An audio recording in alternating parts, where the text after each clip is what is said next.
None had stood so alone as I, and the hangman strapped me, and no voice there cried stay for me in the empty square. It's not my birthday, is it? No, of course not. His birthday was in January. Yes, a very special occasion. Would you like some breakfast? Jill asked cheerily. I went out earlier this morning and bought all your favorites.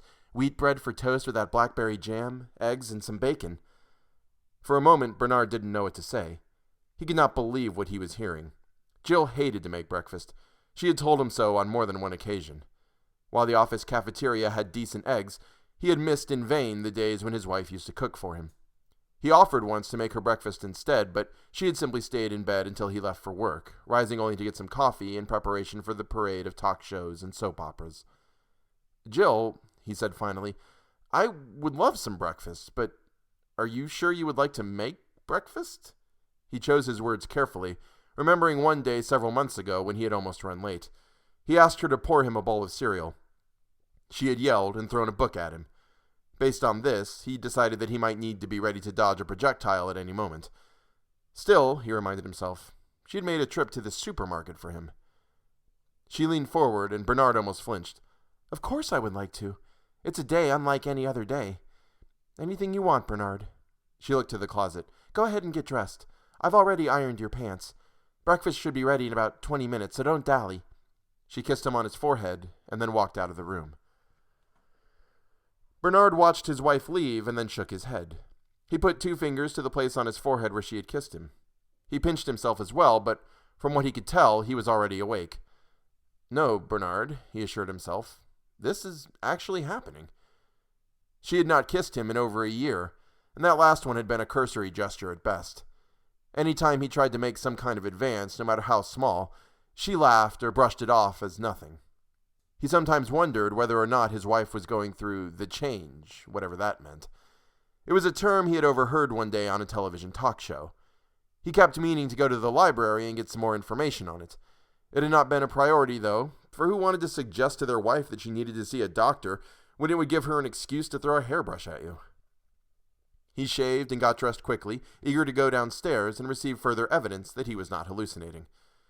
Jill was in the kitchen, as promised, spooning some scrambled eggs onto a plate. Your timing is perfect, she beamed and motioned for Bernard to sit. Bernard did as he was instructed. Jill placed his meal in front of him. He took several bites before the thought struck him. I wonder if she's finally gone over the edge and decided to poison me. He looked down at his bacon, 2 pieces of which he had already consumed. Well, too late to worry about that now, he decided, and continued eating. After another moment, he realized that Jill was not eating. Instead, she was standing, leaning on the back of another chair and watching him. You won't join me? He asked, feeling somewhat braver since they managed to exchange words without a fight breaking out. No, dear, I'm not hungry right now. Just very excited. She pointed at his plate. Is it good? Bernard smiled. The best ever, he said. I'm glad. She continued to watch him. Bernard munched on a piece of toast. You said this was a special occasion, he prompted. Yes, I did. And yes, it is. She said no more.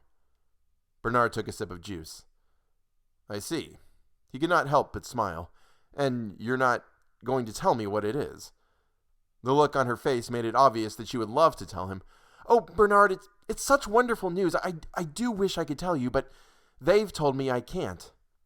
Bernard stared at her. They? They who? Oh, you'll find out, Jill said, absolutely beside herself with not telling him.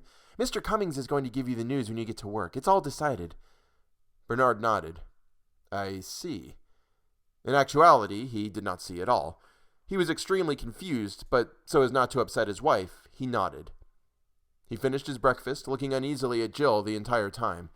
When he told her how much he enjoyed and appreciated the meal, she tried to tear his hand from his shoulders with an affectionate yet excruciating bear hug.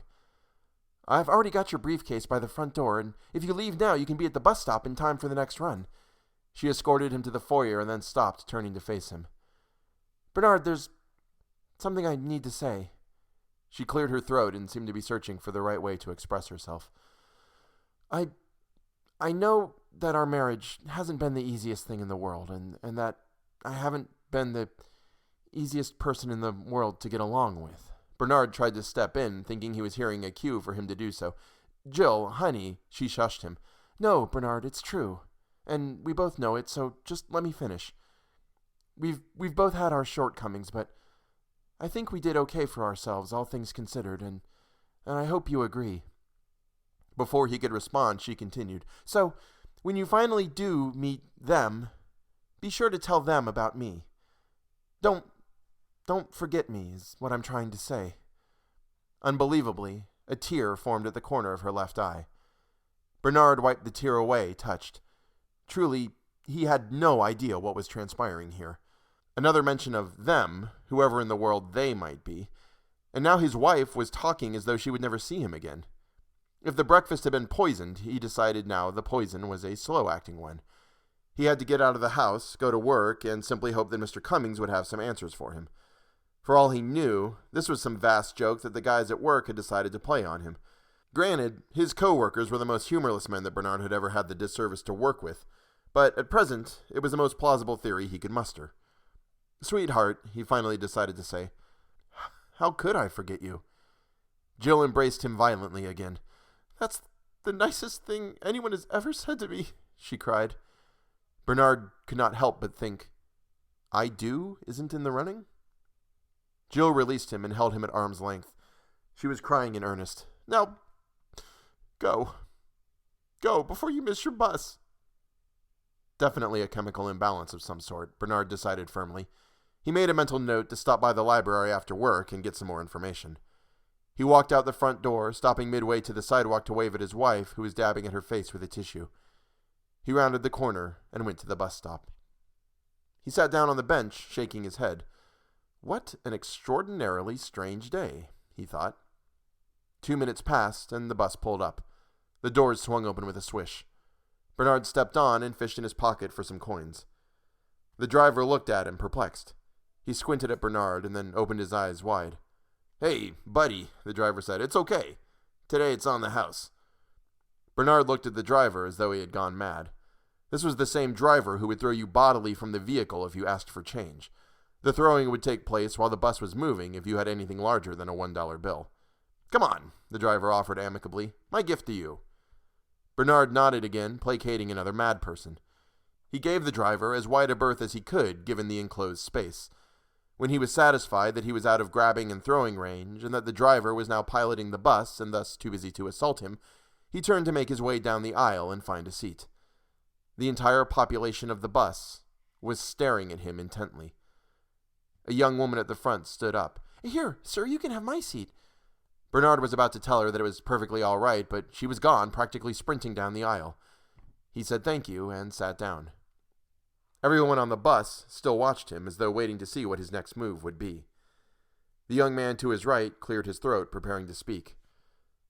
Bernard sat and braced himself for whatever might come next.